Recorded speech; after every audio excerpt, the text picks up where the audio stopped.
All right, welcome everyone. Think of today as a microeconomics masterclass, but one that's built specifically for you, the business leaders of tomorrow. We're going to go way beyond the simple models and really get into the messy, real-world complexities you're actually going to face. We're about to open up what I call an unseen ledger, a set of books that tracks all the hidden costs and benefits of every single decision a business makes. So let's start by tackling a really fundamental question about the very nature of price. So I want you to think about this for a second. When you buy something, you see a price tag, right? You pay the money, you get the product, and you probably think the transaction is over. But is it? Is that transaction really a closed loop? Did that price tag, the one you and the seller agreed on, actually capture the entire cost or the entire benefit of that exchange? Well, as we're about to see, in pretty much every case you can imagine, the answer is a big, fat no. So here's our game plan for today. We're going to start with the theory. We'll identify the market's inherent blind spot. Then we'll look at the two sides of this coin, what I call the unpaid bills of negative externalities and the free benefits of positive ones. And then, and this is the most important part for you, we are going to translate all of this economic theory into real, actionable strategy that you can use as a manager. Okay, let's dive into section 1, the market's blind spot. You know those models you learn in your Intro to Economics class? They're really elegant, they're powerful, but they're all built on some big, simplifying assumptions. And right now, we're going to take one of the most critical of those assumptions, and we're going to pull it apart to see exactly where the model breaks down and where reality really begins. So this right here, this is the core assumption. When you book a hotel room, you pay the hotel gets your money, and the standard model just assumes that the entire economic event is contained right there in that one exchange. It's a neat, tidy, closed loop. And look, for understanding the basics of supply and demand, that works just fine. But what about the noise from the hotel's late-night karaoke bar that keeps the neighbors up? Or what about the extra traffic congestion it creates? You see, those are the cracks in our perfect little model. And as a manager, if you operate your business as if this closed loop were true, you are flying completely blind to some of your biggest risks and, honestly, some of your biggest opportunities. And this is the concept that shatters that closed loop. Externalities. The easiest way to think about them is as economic side effects.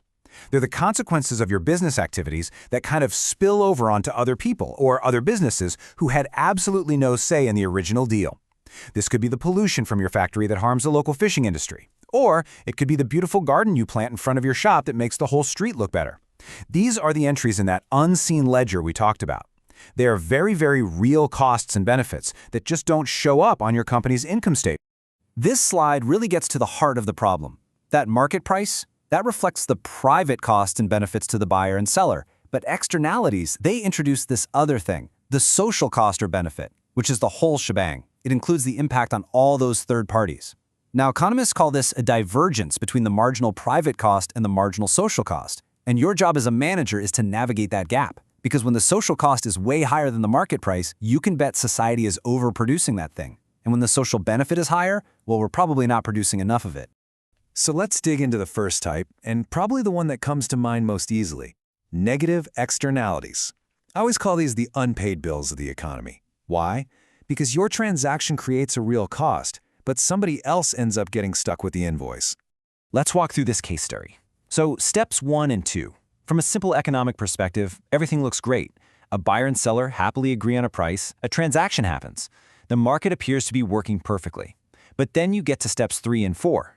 See, the price that tourists paid for the bottle, it didn't include the cost of cleaning up that bottle from the beach. That cost is now forced onto the local community, the third party. They have to pay for it, either through tax dollars that fund cleanup crews or through lost tourism revenue because, hey, nobody wants to vacation on a trashed beach. It is a textbook negative externality. And this is the key takeaway. The term market failure isn't some kind of moral judgment. It's a technical diagnosis. It simply means the price system failed to send the right signal to everyone. The price of that water bottle was artificially, misleadingly low because it completely ignored the cost of the pollution. Now, for you as a manager, a market failure like this should be a giant blinking red light. And that light is screaming one thing: expect government intervention. It might be a new tax, a direct regulation, you name it, but it's coming. Okay, so let's flip the coin. Not all of these spillovers are bad. Sometimes your business creates benefits for others, benefits that you can't charge them for. Let's look at positive externalities. These are the free benefits that are flowing out from your operations, creating value you might not even realize. This example is perfect. The resort's motive here is purely commercial, right? They pave the road to make it easier for their high-paying customers to get there. It's a private investment to attract business. But what's the side effect? Well, all the local villagers who live along that road now have a fantastic paved road.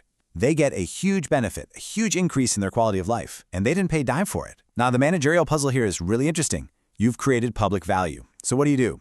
Do you try to use that as a bargaining chip with the local government for, say, a tax break? Do you build your whole marketing campaign around being a great community partner? This is where a smart manager can get really creative. Okay, let's put all this together. This theory is only useful if we can actually apply it to the kinds of strategic decisions you're going to face out there in the real world. This is all about turning an economic insight into a real competitive advantage. If you take only one thing away from our discussion today, please let it be this. Externalities are the #1 economic justification for government regulation in the market, full stop. When the market fails by creating huge negative spillovers, you can bet governments are going to step in to fix it. And when the market fails by not producing enough positive spillovers, governments might offer subsidies to encourage more. If you don't see these interventions coming, you're not managing risk, you're just waiting to react, and that's always going to cost you more in the long run. So this framework really ties it all together. Take a look at that top row on negative externalities. A government might impose a pollution tax to what they call internalize the externality. That's a key phrase. It just means they're forcing your business to factor that social cost into your private decisions. So what's your challenge? Well, first, you have to manage the direct financial hit of that new tax. But the bigger, more strategic challenge is managing your reputation.